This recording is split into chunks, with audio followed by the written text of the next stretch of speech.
advogar hoje só com processo, só se tiver uma estratégia muito completa, com uma estrutura de escritório muito boa, para conseguir, então, ter um escritório especializado em contencioso, e aí sim, aí conseguir superar esses problemas através do volume de ações, do volume gigantesco de ações. Caso contrário, se for um advogado, um escritório médio para pequeno, a chance de ser engolido com o tempo por esses efeitos do judiciário são grandes. E se não for engolido, vai sentir, vão abrir feridas, cicatrizes muito grandes e muito intensas na vida de cada advogado que decida exercer advocacia só com processos judiciais. Porque colocar todo o seu negócio, colocar todo o seu empreendimento jurídico no sistema judiciário, mesmo ciente dos efeitos negativos que o judiciário tem,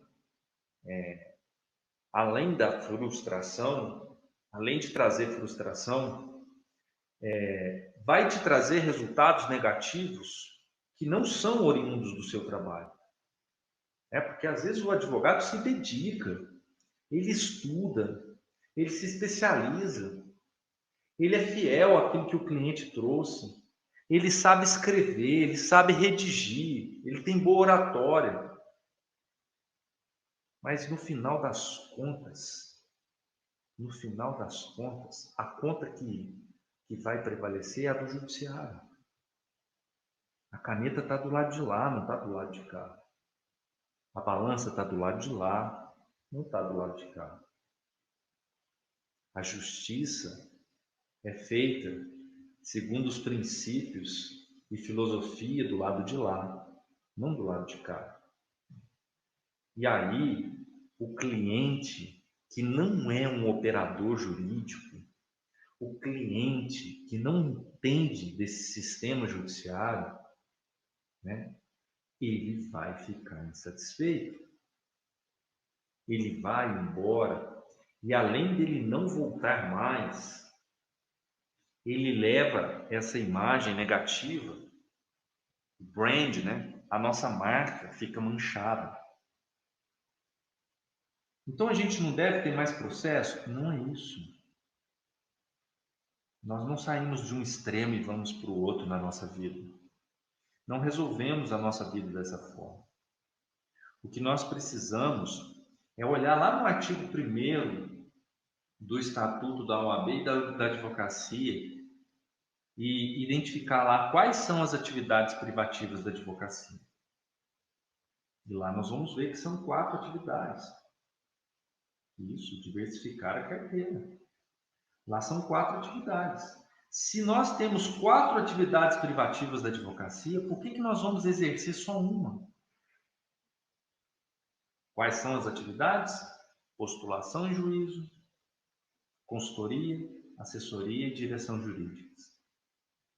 Então, se é um fato quase incontestável os efeitos negativos do judiciário, por que nós, advogados, ficamos bitolados no processo judicial?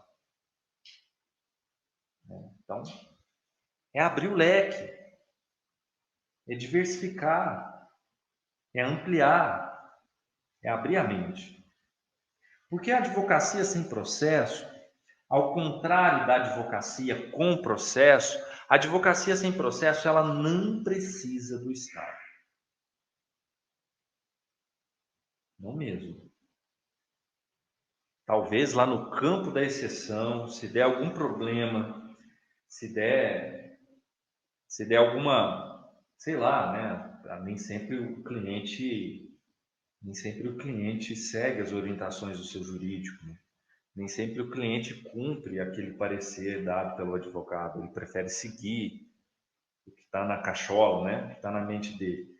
Mas, em regra, a advocacia sem processo não precisa do judiciário.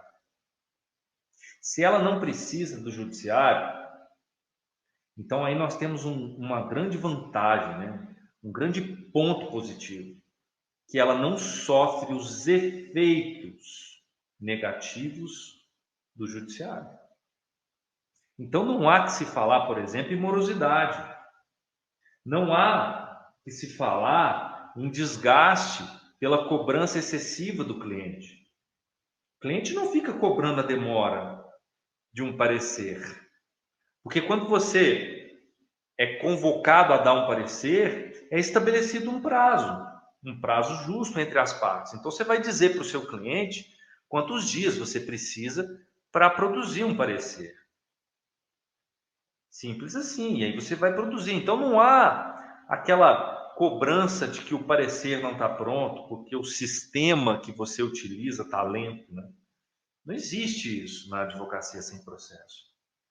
Então, como não há cobrança excessiva dos clientes, não há baixa produtividade. Logo, você não adoece por isso. E o ponto mais importante, não há perda de cliente. Por essa razão, por morosidade, por desgaste, por, né, aquele desgaste entre o advogado e o cliente, de tanta cobrança excessiva, cobranças constantes, não há isso na advocacia sem processo. Então, isso coloca ela numa vantagem muito grande em relação à advocacia com processo. E mesmo o advogado que goste de processo, que goste de audiência, que goste de ambiente forense, não tem problema, porque ele vai diversificar.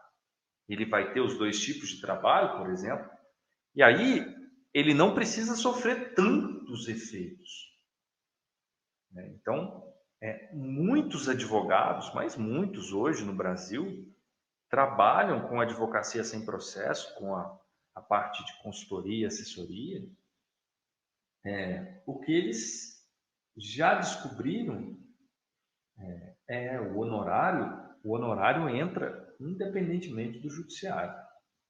Quem define o honorário na advocacia sem processo é você, não é o judiciário.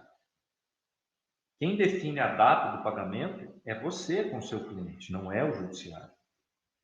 Você não depende de conclusão de processo, sabe? Você não depende de nada disso. É muito bem estabelecido entre você e seu cliente a data do pagamento dos honorários. E aí nós temos os honorários recorrentes, que são aqueles honorários pagos de forma mensal. Então você fecha uma consultoria, você tem uma projeção de meses de honorário. Você fecha a segunda, vai acumular aquele honorário que você já tinha da primeira com o da segunda, na terceira e assim por diante. Você vai escalando a sua advocacia. Aí um colega pode dizer assim, tá, mas eu não sei captar clientes sem processo. Na verdade, não é que você não saiba captar clientes sem processo. É que a sua mentalidade ainda está no processo. E se a sua mentalidade está no processo, obviamente que você não vai captar clientes sem processo, porque são mentalidades diferentes, a sua e do seu cliente. Então, quando você acha que tem dificuldade de captar cliente sem processo, no campo da consultoria, da assessoria, é porque você ainda não redefiniu a sua mentalidade.